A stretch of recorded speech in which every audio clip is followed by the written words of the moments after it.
പടപ്പ് പടപ്പോട് പിരിശത്തിൽ നിന്നോളി, പടച്ചോന്റെ കാരുണ്യം കിട്ടുന്നത് കണ്ടോളി.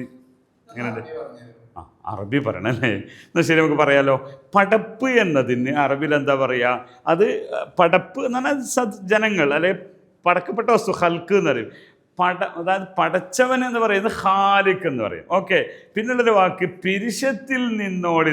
പിരിശത്തിന് പഴയൊരു വാക്കാണിത്. അതിന് അറബിയിൽ എന്താണ് പറയുക? മഹബത്ത് വൽ വുദ്. പിരിശം, എനിക്ക് നിന്നോട് പിരിശമാണ്, സ്നേഹമാണ് എന്നൊക്കെ പറയാൻ അൽ മഹബ വൽ വുദ്. വുദ് അല്ലെങ്കിൽ മവദ്ദത്ത്, രണ്ട് വേർഡുണ്ട്. മവദ്ദത്തുണ്ട്, മഹബത്തുണ്ട്. അത് മഹബത്തിന് പകരം ഹുബ് മാത്രം പറയും. അപ്പോൾ ഓക്കെ, എന്താണ് പറഞ്ഞത്? പടപ്പ് പടപ്പോട്, അത് പറഞ്ഞു ഞാനിപ്പം. പിരിശത്തിൽ നിന്നോളി, ഒരു വാക്ക് ക്ലൂ കിട്ടിയാൽ മതിയല്ലോ.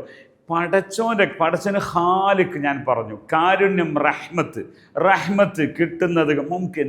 ഹസ്സൽ റഹ്മ മിൻ അല്ലാഹ്, ഹസ്സൽ റഹ്മ മിനൽ ഖാലിഖ്. അതാണ് ആ വാക്ക്. നമ്മൾ എന്ത് കാര്യം പറയുമ്പോഴും അതൊന്ന് അറബി പറയോ എന്നൊരാൾ ചോദിച്ചല്ലോ, അതുപോലെ നിങ്ങൾ നിങ്ങളോട് ചോദിക്കണം.